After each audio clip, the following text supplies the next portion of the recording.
A questão 6 também é teórica. Ela diz assim: o volume do gelo aumenta em decorrência da solidificação?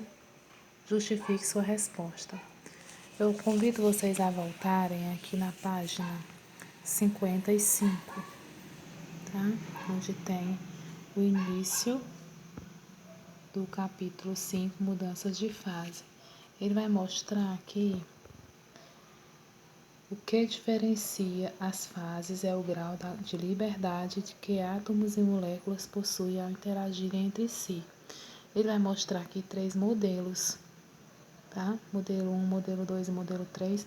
Cada um desses modelos está representando um estado em que a água se encontra. O modelo 1, nós vamos ler aqui que ele diz assim, ó: em um modelo ideal, na fase sólida, as forças de interação alcançam seu valor máximo e o grau de liberdade é mínimo. Fase sólida é o que? O gelo. As forças de interação, olha, elas estão organizadinhas. A força de interação delas alcança seu valor máximo, mas o grau de liberdade dela é mínimo. Por que esse grau de liberdade é mínimo? Porque a água está no estado sólido, ou seja, em forma de gelo. Portanto, essas moléculas não conseguem se movimentar tanto. No modelo 2, ela vai mostrar que a água está na fase líquida, tá? Se ela está na fase líquida, o que acontece? As forças de interação são menores, elas interagem menos umas com as outras. As forças, o grau de liberdade é maior. Como a água está na fase líquida, essas moléculas, elas ficam com uma liberdade maior do que no estado sólido. No modelo 3, nós temos aqui a água no estado gasoso. Portanto, ela vai dizer aqui que essa substância ela tende a ocupar todos os espaços disponíveis. Por quê? Porque o grau de liberdade delas é máximo. Não importa o modelo 2 nem o 3 para que a gente responda a questão 6, apenas o modelo 1.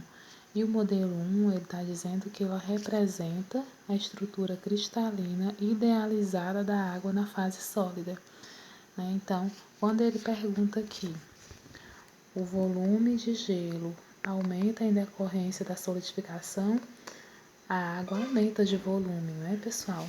Durante a solidificação. Quando a água está no estado líquido, o que acontece com essas moléculas? Elas ficam agitadas, mas elas não interagem tanto.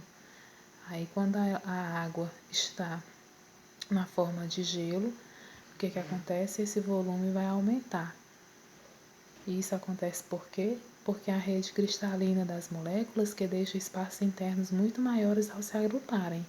Quando eles se agrupam, como acontece aqui no modelo 1, é como se essa água líquida que se tornou gelo, ela ocupasse um espaço maior.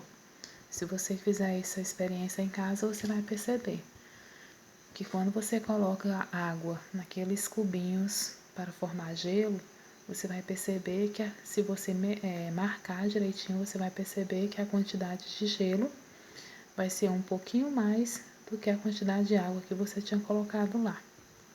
Tá certo? Então, por que isso acontece? Porque a força de interação alcança seu valor máximo, porque elas não têm muita liberdade para interagirem, essas moléculas, tá certo?